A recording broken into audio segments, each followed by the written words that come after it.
Hey everybody, Ruxabox90 here, and I am back. Yes, I apologize. I've been dropped off the radar for a couple weeks. I just had an enormous project at work that devoured my entire life for quite a while, and I'm very thrilled that it's over with and done, and hopefully I can get back to a slightly normal cadence of getting you guys awesome magic stuff. So this video is going to focus in mostly on spoilers as well as some speculation about GP promos, new expedition lands in Oath of the Gatewatch, and Oath of the Gatewatch stuff in general, as well as a couple other funky things that I found.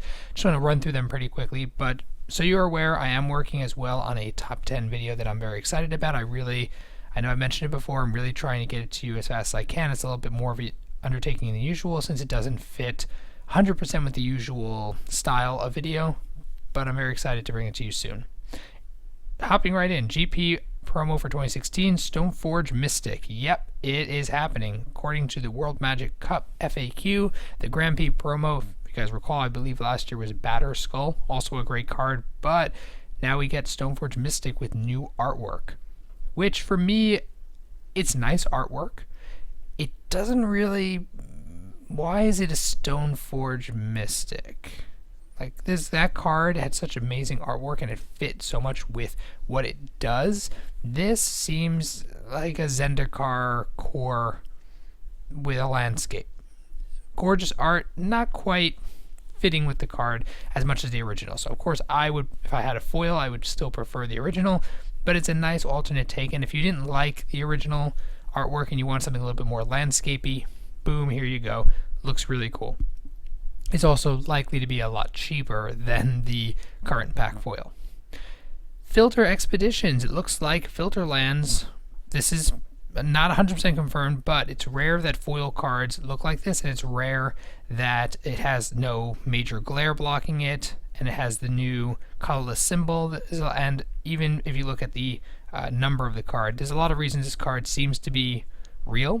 For my opinion, that was one of the options I had for the filter lands, and I think it's great that they that if this is 100% confirmed, I think it's about 90-95% confirmed, then it's an awesome cycle to bring back. Really necessary, especially given how expensive the foils are.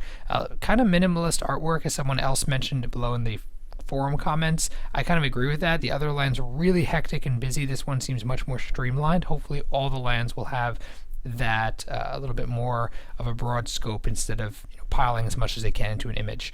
I also just love the visual. It's awesome. So awesome job, Wizards. Hopefully this is gonna say good things about the cycle as a whole in Oath of the Gatewatch, and not just from the original first set. Then we also have a legendary in Russian from Oath of the Gatewatch called, and nobody really knew the name of it, but the translation is Elf Ally legendary, and it looks like it costs 4 mana for a 4/4 rare. You can play an additional land during each of your turns, and a red and a green return a land you control. Target creature gains trample. So it's a very well costed aggressive creature and commander that lets you play additional lands this turn, and is not a Zusa, Lost but Seeking, which means it's automatically gonna see it's the cheaper variant of the two for these kind of play multiple land style decks.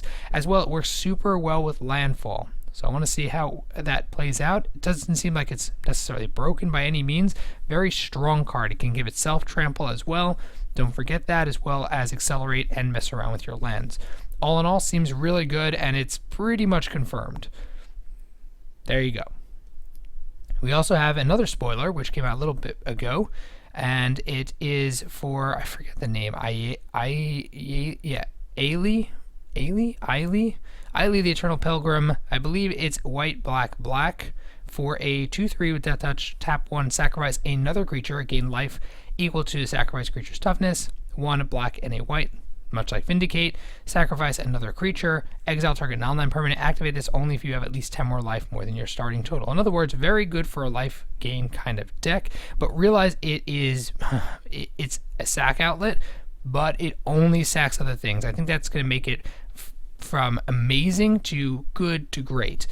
It forces you to sack different creatures, not itself. Also, the reason why it's so awkwardly costed is because that would be kind of broken if that final ability was quite as good, quite as flexible as it is. Regardless, it's a very strong sack outlet. Great long-term utility card, especially in decks with lots of little creatures, lots of sack and recursion. All in all, very well designed, especially at rare. I like it. We also had the February F&M promo was Clash of Wills. Kind of sad because while the artwork is quite stunning, it's not a card that's going to see much play outside of maybe cubes / standard, I guess, limited. I don't even know where this card is expected to see play. Kind of miss when you have, miss other cards that were a little bit more like Gitaxian Probe as a promo. This is not that, but hey, you can't get everything in life. Goblin Sleigh Ride wraps up our look today. This is the Happy Holidays promo. It only goes out to specific stores and or employees, so it's going to be quite hard to get, but you can probably find on eBay and the like. 2 for a sorcery target creature you control climbs onto Goblin Sleigh Ride. You slide them on their merry way. If the creature stayed on, it deals damage equal to its toughness to each other creature touched during the slide. I wonder if they added to the rules for this, because while the art and the design is awesome, you have Dora and the Siege Tower here being ridden by a goblin. Freaking sweet. The fact is that this is one of those like Chaos Orb. It's a difficult card to play because what if people move their creatures around?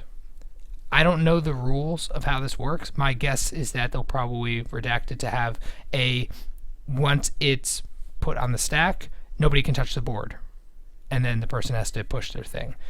But we'll see how it plays. My guess is it's more of a casual card regardless. No one's going to really care so much, and it'll just be a lot of fun. I'm expecting Commander players, for example, to have fun with this card, and it's just all around good looking. So that's all our stuff for today. As I said, I'm super excited to be back. I'm going to be trying to get you guys a little bit more consistent content. I have that awesome top 10. I'm so excited to guys, you have no idea, to show you. And otherwise, what do you guys think of all these spoilers and general speculation? Put your thoughts down below in the comment section. And if you enjoyed the video, please tap the like button. If you're new to the channel, check in and subscribe. As always, Roxabox90 signing out. I'll see you guys next time.